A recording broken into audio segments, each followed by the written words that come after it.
Hi, I'm Sarah. And I'm Helen. And this is the Squiggly Careers podcast. In the next few episodes, we're doing something a little bit different. We're focusing on some of the factors outside of work that we think will help you to succeed in work. And the topics we're covering are health, sleep, money, and relationships. And we're absolutely not the expert in any of these topics, so we've decided to choose a different book to both read. And in our conversations together, we'll be talking about what we've learned and how it's helped us, and hopefully how it might help you too. You realise, Sarah, that our work should be transformed by the end of this series. Right. I mean, let's maybe wait until after today's conversation before we decide whether that's true or not. Because today we are focusing on money. And I think it's fair to say of all of the four topics, we have found this one quite tricky to discover the right books that we thought were going to be helpful for everybody listening. So Helen, do you want to talk to us a bit about what book you have ended up choosing and why? Yeah, I started and stopped with a few and I was like, this isn't useful.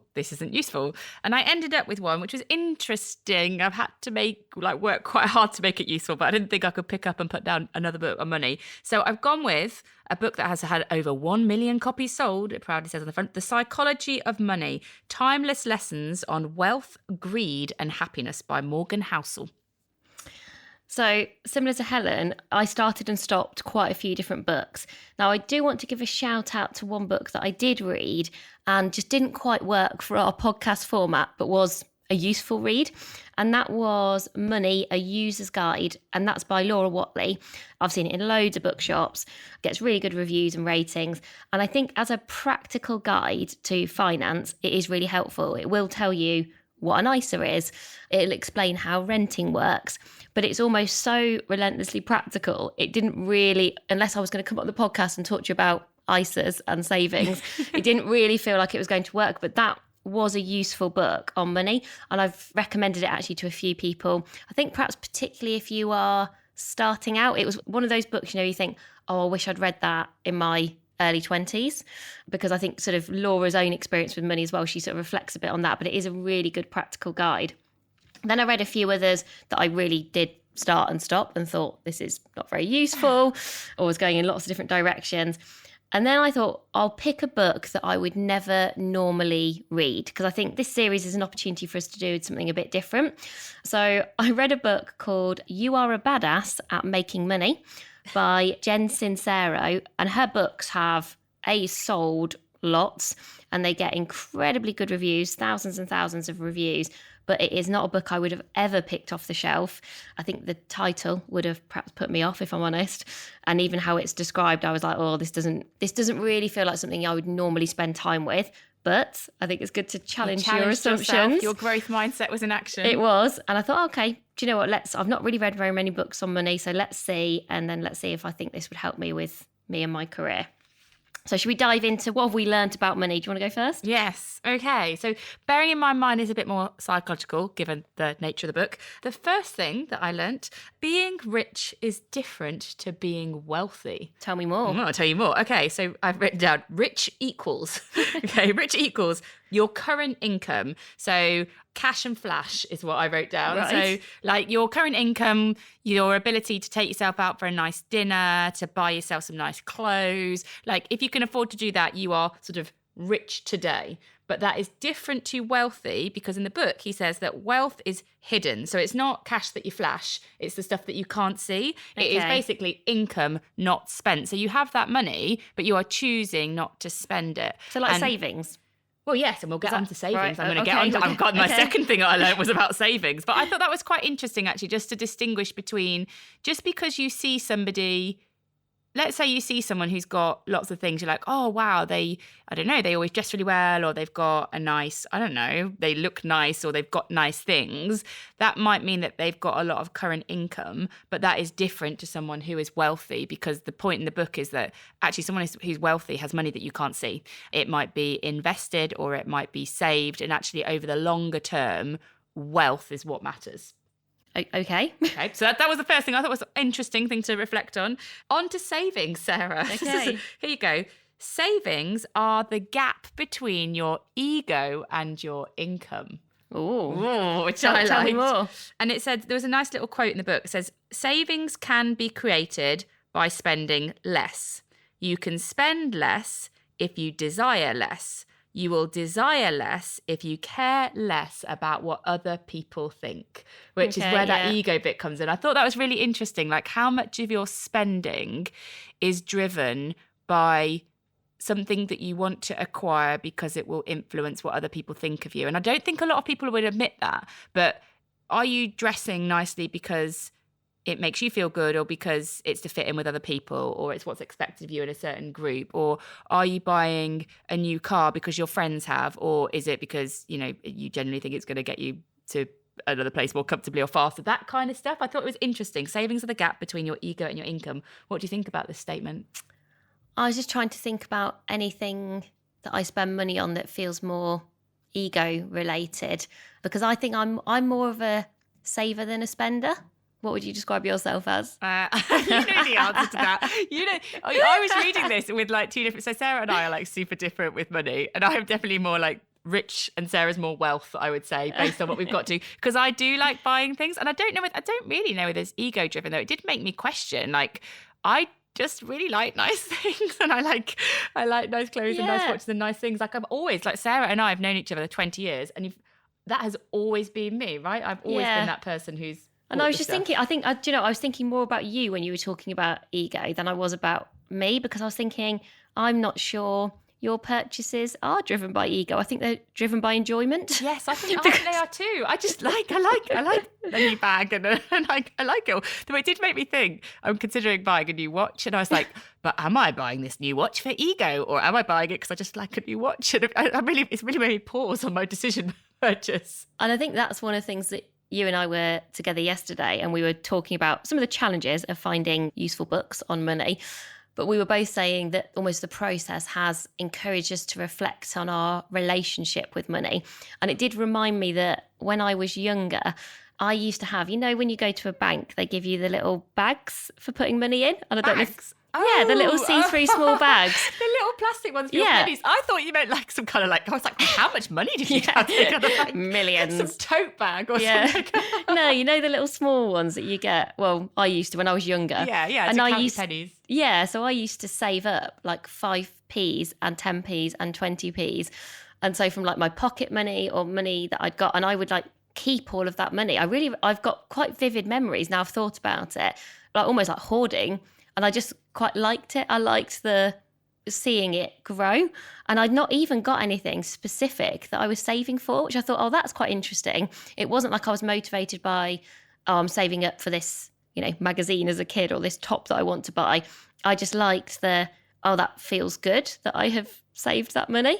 And I wonder whether that probably says quite a lot about you in terms of your relationship with money is, like, maybe I'm assuming a bit probably how you grew up, what your parents were like, but that I've probably always slightly been more of a saver. It's so funny. I was just thinking about children, and I went for a walk this weekend with my children, and my daughter Madeline, we were walking in a forest, and she decided this was a great time to wear a pink mouse bag, Obviously, which I didn't realize she'd got. Anyway, we were walking in the forest, and she's got a pink mouse bag on, and it's jangling as she's walking. I'm like, Madeline, what's in your bag? She's like, oh, money, mummy. And I was like, okay, she's 5. And I was like, what money? And she's like, all the pennies. She's like, do you want some money? And literally for the rest of the walk, she's like, do you want some money? She was just trying to give the money. She decided to take a bag full of pennies on a walk in a forest in a pink mouse bag. And then she was just like, do you want to give some away? And I was like, oh, it's probably a bit like me being like, oh, I've got it. I always used to be, when I was younger, well, this is where I think we're different. I would always go on holiday with my dad, and I would have some spending money for this trip, and we used to go to like National Trust properties all the time. We used to take the 3 C's holiday. Was it castles, churches and cathedrals? always feature in a holiday with my dad. And I would go to like the National Trust shop with my £2 or whatever I was given, and my mission would be to spend every single penny. There was no saving going on when I was 5 or 6. So yeah, I think we might have some differences, Sarah, possibly. My last learning that I have noted down was that flexibility and control over your time is an unseen return on wealth. And the point in the book is that, yes, money can buy you things, fine. But actually, one of the biggest things that money, so savings, can buy you is freedom and flexibility. And people don't necessarily consider the value of that because it's perhaps a bit intangible, but it gives you choices. And I just think very much about what that has enabled us to do. So when Sarah and I started our business over 10 years ago, we saved all of the money. I mean, in the beginning, it didn't really make a lot, but every little bit it made, we saved. And it meant that when we were considering leaving our corporate roles, sort of 7 years on from when that business started, and we were considering leaving our corporate roles, because we hadn't spent the money that had accumulated during our work on a side project over 7 years, suddenly we had this choice of, okay, well, one of us could leave our corporate job and we've got sort of like a 6-month financial runway to see whether we can turn this side project into a viable business that could actually pay us both a salary. And we wouldn't have had that flexibility and that freedom had we not saved those funds. And so I think I really related to that point in the book when I read it. Also, what is interesting is you and I have a very different, I think, personal approach to money. But from a business perspective, we don't argue about money. That's ever. True. Yeah. We don't, it never causes we argue about other stuff or have, heated debates or whatever we want to call them, whatever I'm meant to more positively call them. And there are other things I think we definitely disagree on. But actually, money has never been a challenge for us so far, which I do think is interesting given we have different kind of personal starting points. And maybe that's because we're aligned in what we're trying to do and how we want to do that. I don't know, but I do find that interesting. So a couple of things that I learned from the book. The first one was around the complications in terms of our relationship with money. Money is something that we don't talk about, lots of people don't talk about, and that it can cause friction. And one of the things that Jen says is that the beliefs that we have, and sometimes these beliefs are quite limiting, really impact our relationship with money. So she sort of uses this equation where she says, your thoughts inspire your emotions, which inspire your actions, and then that forms your reality.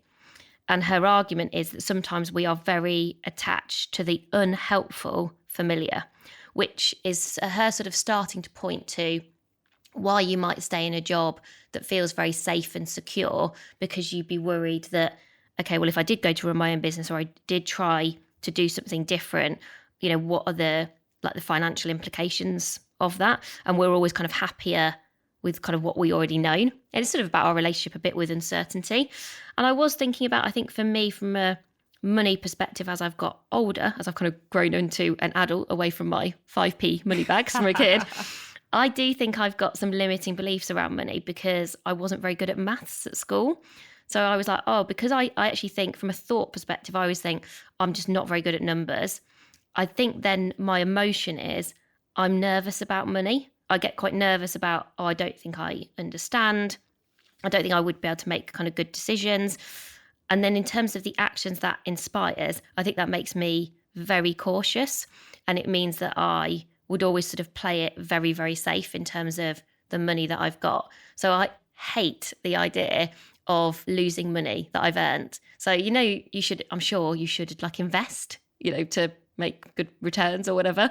And I've got friends who do that, who almost like quite enjoy, like dabbling with maybe buying some stocks and shares, which probably the way I'm describing this shows just how little I know about this. But I've definitely money into these investment portfolio things, which tells you everything you need to know about my finances. But the idea, and you always. I also worked in a bank. Like I worked for Barclays, but you always get that disclaimer.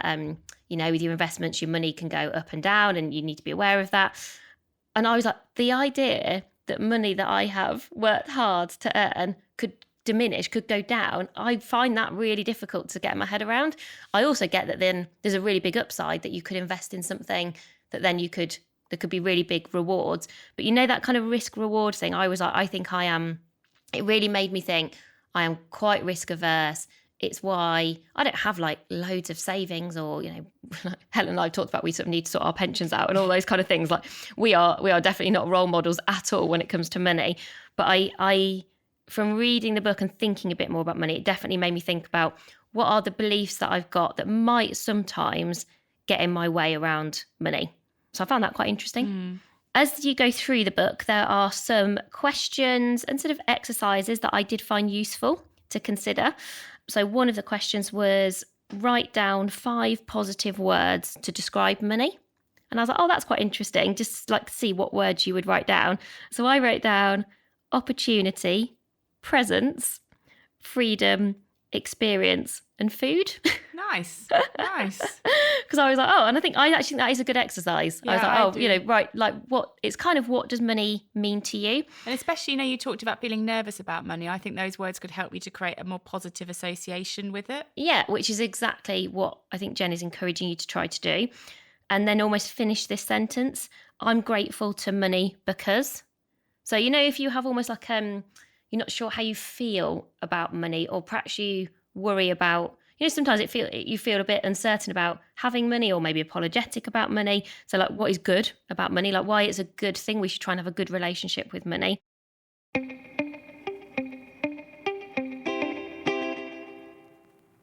And then one of the other things I like that she suggested, the book is very into manifestation and visualization. Your favourite thing.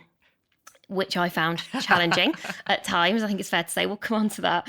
But one of the exercises which I do think could be helpful is to do what you would like a day in your life to be like. So almost like be really specific. And I think that's quite a fun exercise.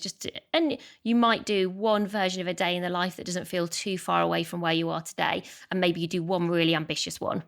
And so you do a couple of those.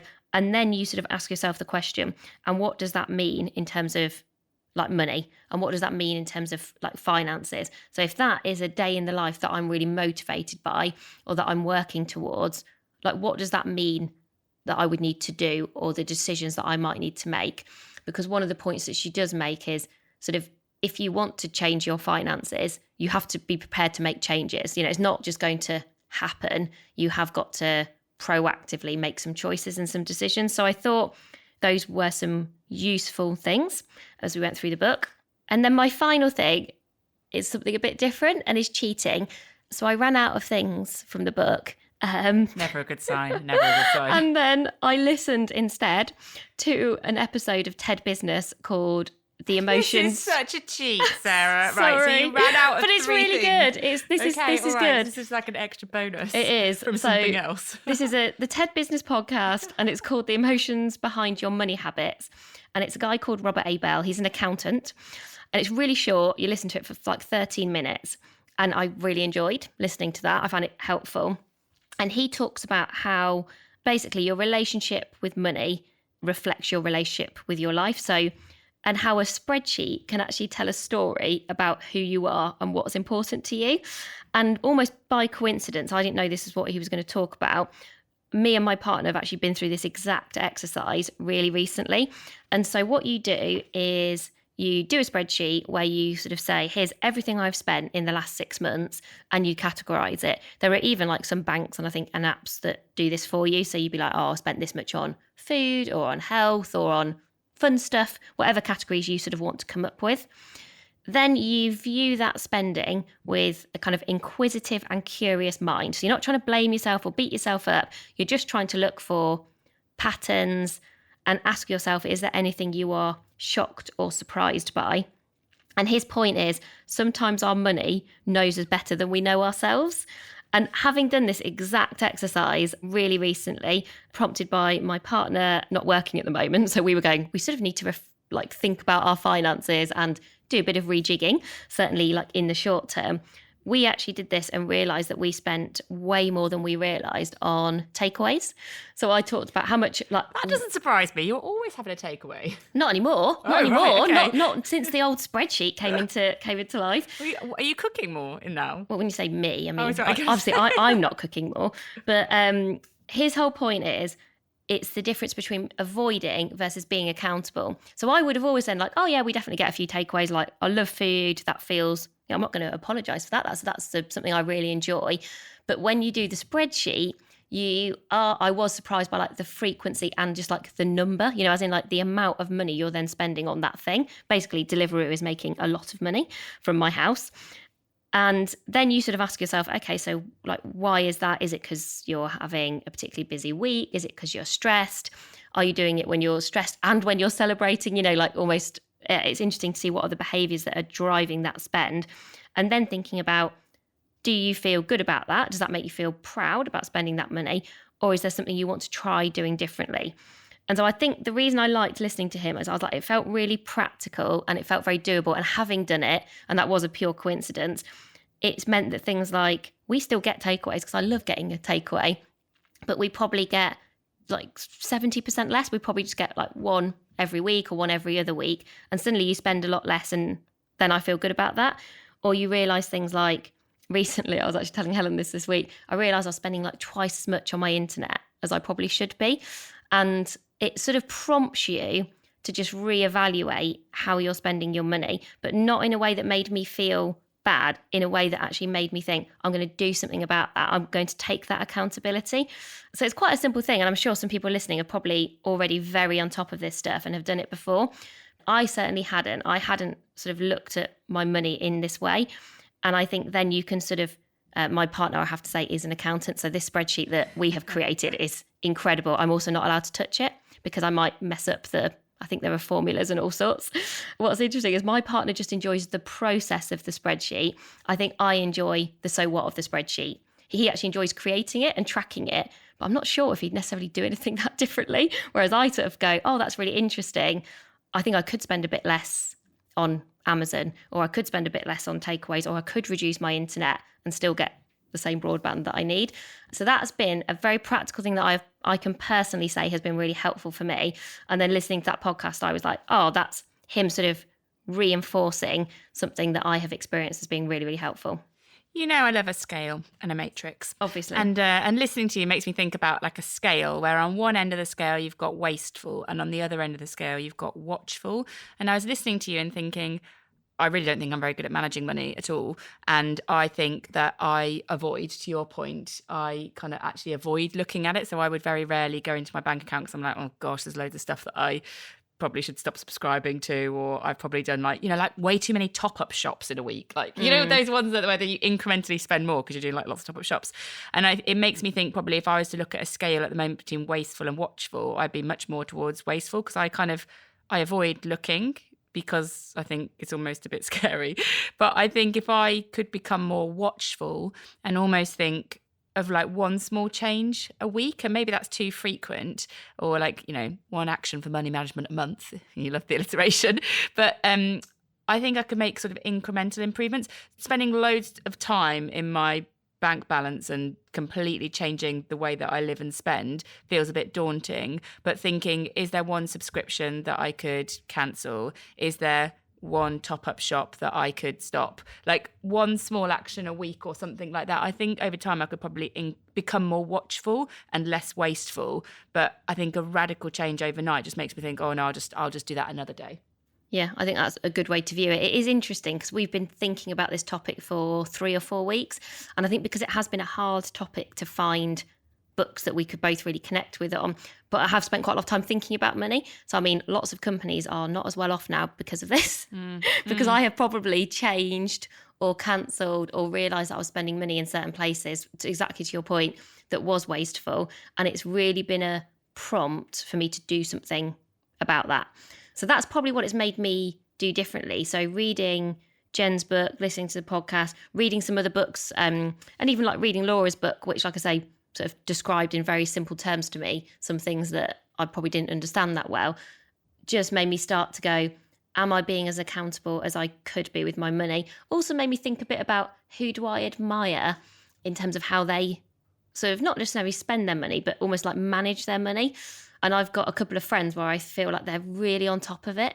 They're very organised and they've got a really positive relationship with money. They would talk about it very kind of openly, not in a showing off as in I've got loads of money, but as in they're confident about they have taken that accountability. And then I see that in just how they describe the decisions that they've made that are kind of right for them. And I admire that. So there is a bit actually in Jen's book about your relationship with money is also impacted by the people you're spending time with right now, as well as the people you grew up with. And I have got a couple of friends where I was like, oh, I think they do this really well already. So I could probably, and I think previously I've discounted myself and gone, oh, but I couldn't do that because that's just not me. Back to beliefs that can get in your way. Whereas now I've sort of challenged myself to go, well, why couldn't that be me? And is that actually just about taking that a bit more accountability and just feeling a bit more proud about how I manage my own money? So who would you recommend the book that you read to, Helen?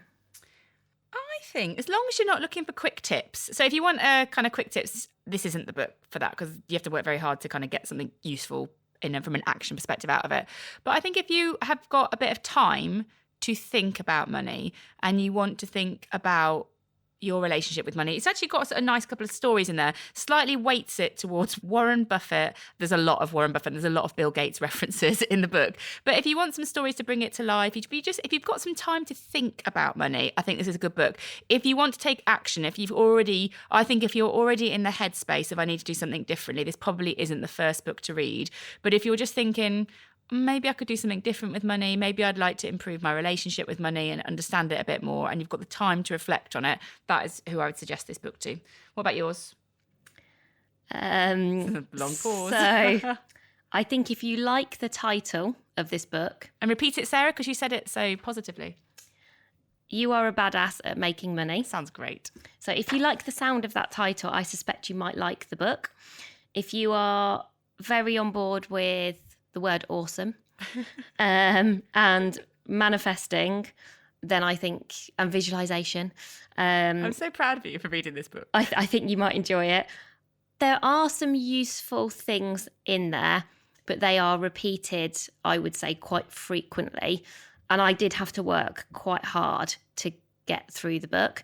And books, not every book is for everybody, and this just wasn't a book for me. But as we have talked about, I think there are some, because it has prompted me, though, to think about money and to think about my relationship with money, how I've grown up thinking about money, where I am with money today. And so I'm really glad that we chose it as a topic because, again, I really enjoyed listening to that TED podcast, which I would recommend to everybody. It's just a really interesting 13-minute listen. And so spending some time, I think, thinking about money in relation to the work that you do, how you're living your life is a useful thing. Whether this book is the right thing to help you do that, I think will be very personal to you and whether you like those style of books. And so a quote then, Sarah, from the book that you worked very hard to read. Did any particular statement or sentence stick? Yeah, there was one, which I do actually, this one sentence I do really like. Is it that you are an awesome badass? Absolutely not. It was, because we are creatures of habit who tend to have our words on repeat, they become like a chisel that forms grooves in our minds, playing the same stories over and over, anchoring in our thoughts and beliefs and defining our reality. I think that one, if it had just been that one sentence, that would have been really helpful for me, that book. Also, I feel like the way you read it, it gives real gravity to that quote as well. So maybe if you read the audiobook, like if you were the voice of the audiobook, it might give it that gravity behind the awesomeness. I don't want to read that audiobook. Sarah is not picking up that monkey, everyone. My quote, see what you think about this one. Financial success is not a hard science. It's a soft skill where how you behave is more important than what you know. I like that. I like that. Yeah, and it gets you away from, I said to you, I think I've got a bit of a fixed mindset sometimes about my ability with money, whereas that suggests it's not about that. Yeah, it's thinking about your behaviours, why you're spending, why you need to do that, what's driving it, rather than do you know the current interest rate or APR that you're paying on a credit card type stuff. Like, you don't have to be an expert. It's more about your experience and your beliefs around money, which actually, even though these two books are very different, I think is something that connects the two. So what we will do is we will create a pod sheet for you, everybody, that has summary of some of the things we talked about, some of the bits that have really helped us and made us think differently, some of those questions that Sarah shared as well, if you kind of want to do some money visualization or get a more positive association with money. They're actually definitely actions I'm going to do. I like those ones. You can download that pod sheet from the link on the show description, which tends to be on Apple Podcasts, or you can just go to amazingif.com, our website, and you'll be able to find that. If you ever can't find any of our resources, by the way, it's just Helen and Sarah at squigglycareers.com, and we'll send them to you. You can also sign up for Pod Mail, which is a weekly email which curates it all to make it super easy for you as well. So thank you all so much for listening, and we'll be back with you again soon. Bye for now. Thanks, everyone. Bye.